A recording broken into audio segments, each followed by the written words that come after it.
ఆరుగురు శిష్యులతో శంకరులు ఎందుకున్నారో తెలుసా? ఒక్కటే కారణం. వారు షణ్మత స్థాపనాచార్యులు. వారు ఏ ఒక్క ఆలోచనని విస్మరించలేదు.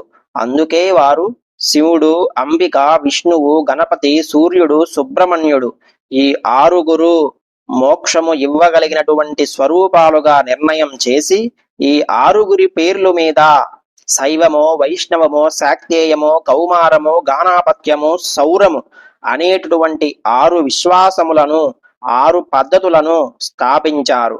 ఆ 6 పద్ధతులను స్థాపించిన కారణం చేత శంకరాచార్యుల వారికి షణ్మత స్థాపనాచార్య, శంకరాచార్య అని బిరుదు.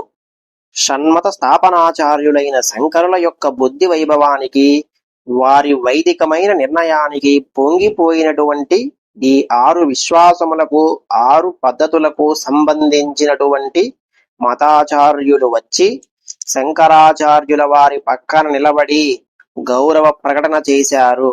షణ్మత స్థాపనాచార్యులైన శంకరుల పక్కన ఆరుగురు నిలబడి ఉన్నటువంటి అపురూపమూర్తిని మీరు ఒక్క కాంచీపుర శ్రీమఠమునందు వెనకనున్న గోడ మీద చూడవచ్చు.